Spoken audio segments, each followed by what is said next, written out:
ইরানের সামরিক অভিযান পরিচালনায় যুক্তরাষ্ট্রের প্রেসিডেন্ট ডোনাল্ড ট্রাম্পের ক্ষমতা সীমিত করার একটি প্রস্তাব আবারও মার্কিন সিনেটে ব্যর্থ হয়েছে। যুদ্ধ শুরু হওয়ার প্রায় 7 সপ্তাহর মাথায় এটি ছিল এ ধরনের চতুর্থ ভোট, যেখানে প্রস্তাবটি প্রত্যাখ্যান করা হলো। স্থানীয় সময় বুধবার হওয়া ভোটে প্রস্তাবিতর বিপক্ষে 52টি এবং পক্ষে 47টি ভোট পড়ে। প্রস্তাবটি পাশ হলে ট্রাম্প কংগ্রেসের অনুমোদন ছাড়া ইরানে মার্কিন সামরিক অভিযান চালাতে পারবেন না। ডেমোক্র্যাটরা বলেছেন, তারা আইন প্রণেতাদের অবস্থান স্পষ্ট করতে নিয়মিত সিনেটে এ ধরনের প্রস্তাব তুলে ধরবেন।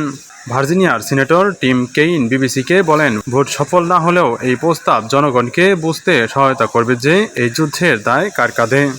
অন্যদিকে বেশিরভাগ রিপাবলিকান প্রস্তাবটির বিরোধিতা করেন, তবে তাদের কেউ কেউ বলেছেন 60 দিনের সীমা অতিক্রম করলে তারা অবস্থান পরিবর্তনের বিষয়টি বিবেচনা করতে পারেন। মিশরি রিপাবলিকান সিনেটর জশ ইউনিয়ন বলেন, প্রশাসনিক বর্তমানে যুদ্ধ ক্ষমতা আইনের শর্তের মধ্যেও রয়েছে তিনি বলে মনে করেন।